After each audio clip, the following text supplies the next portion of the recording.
Halo Sobat Bahasa, bagaimana kabar kalian hari ini? Semoga selalu baik-baik saja ya. Hari ini kita akan belajar tentang media 2 dimensi dan media 3 dimensi. Siapkah belajar bersama kami? Yuk kita mulai. Media 2 dimensi adalah media yang penampilannya tanpa menggunakan media proyeksi dan berukuran panjang kali lebar saja, serta hanya diamati dari satu arah pandangan saja. Misalnya peta, gambar bagan, dan semua jenis media yang hanya dilihat dari sisi datar saja. Media pembelajaran 2 dimensi atau media pembelajaran grafis tentu ada banyak loh manfaatnya. Di antaranya dapat digunakan untuk mengolah gagasan melalui simbol atau lambang, huruf atau angka, membuat penyajian informasi lebih menarik perhatian, membantu memperjelas ide, mengilustrasikan atau menghiasi informasi, memperlancar pemahaman, mempermudah pikiran untuk mengingat informasi, dan menumbuhkan minat untuk mengetahui informasi. Media gambar dan media ilustrasi merupakan contoh dari jenis media grafis atau media 2 dimensi. Gambar adalah semua hal yang dibuat menggunakan alat tulis dalam suatu media. Sedangkan ilustrasi merupakan gambaran dalam bentuk grafik yang digunakan untuk membantu memperjelas sesuatu hal. Dalam membuat media gambar, ada beberapa kriteria yang harus dipenuhi. Yang pertama, gambar haruslah autentik. Artinya, gambar tersebut haruslah asli dan menggambarkan objek atau peristiwa seperti jika siswa melihat langsung.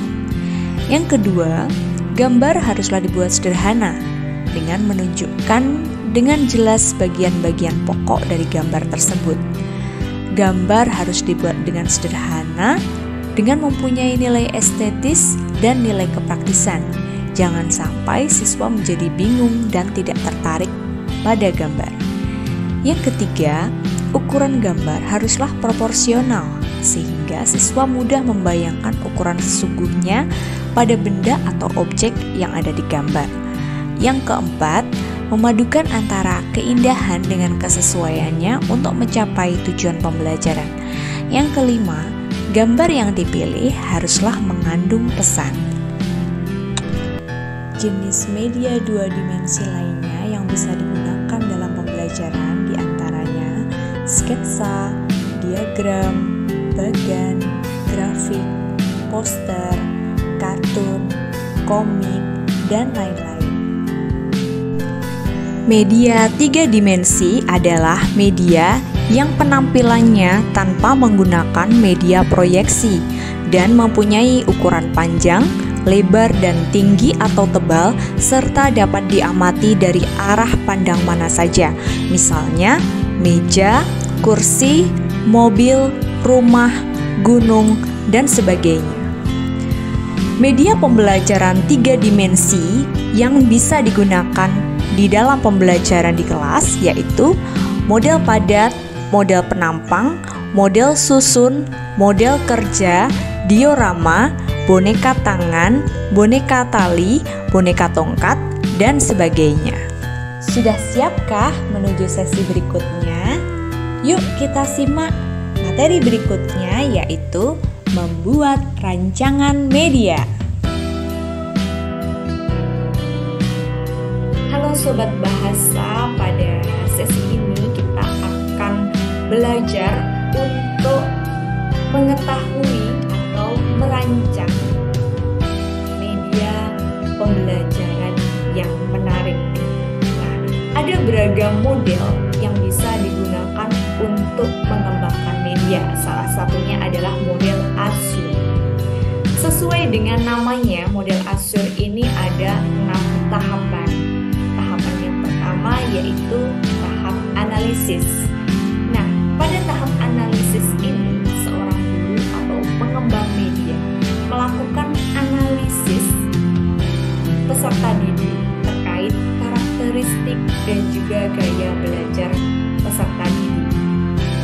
Tentunya dalam hal ini juga dikaji tentang kebutuhan dari media yang diharapkan dari peserta didik tersebut. Selanjutnya, tahap yang kedua sesuai dengan hurufnya yaitu set objektif. Nah, pada tahap kedua ini yang dilakukan oleh guru atau pengembang yaitu merumuskan tujuan pembelajaran yang akan dicapai. Nah, setelah mengetahui gaya belajar, kebutuhan dari peserta didik terkait materi tertentu, selanjutnya tahap yang kedua ini adalah merumuskan tujuan dengan jelas. Karena merumuskan tujuan dengan jelas, tentu pada tahapan ini terdapat rumusan tentang CP atau capaian pembelajaran yang ingin dicapai melalui penggunaan media tersebut.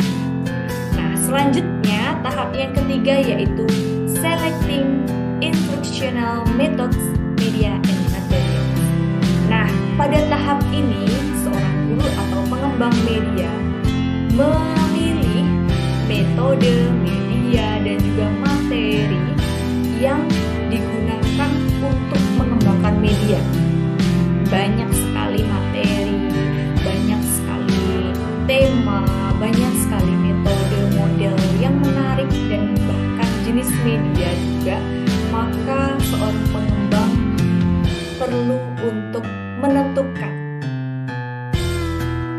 metode, media, dan konten yang ada di dalam media yang akan dikembangkan.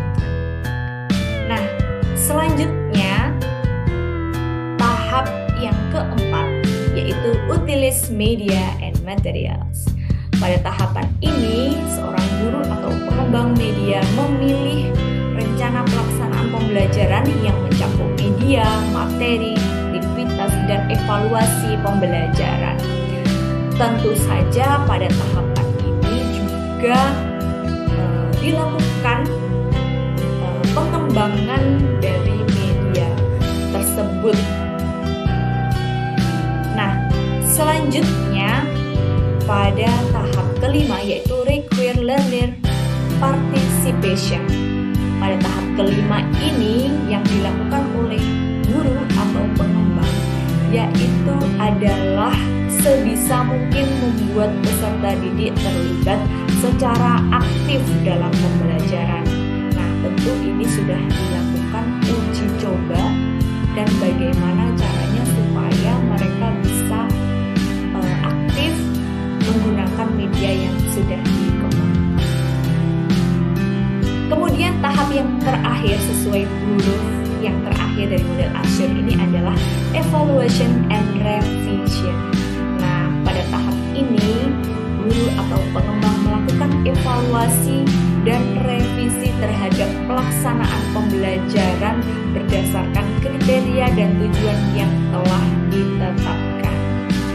Tahapan ini juga menginformasikan apakah siklus pengembangan ini perlu diulang ataukah tidak. Nah, tentu saja di sini perlu masukan dari para yang diuji coba ya, dalam hal ini siswa, apakah mereka sudah senang, apakah mereka sudah tertarik dan sudah bisa mengikuti pembelajaran dengan media yang sudah dikembangkan. Dan juga evaluasi pada tahap ini juga untuk mengetahui apakah media yang dikembangkan sudah sesuai dengan kriteria dan tujuan yang telah ditetapkan. Baiklah, itu saja terkait tahapan. Ada 6 tahapan dari model Assure. Sekian, terima kasih.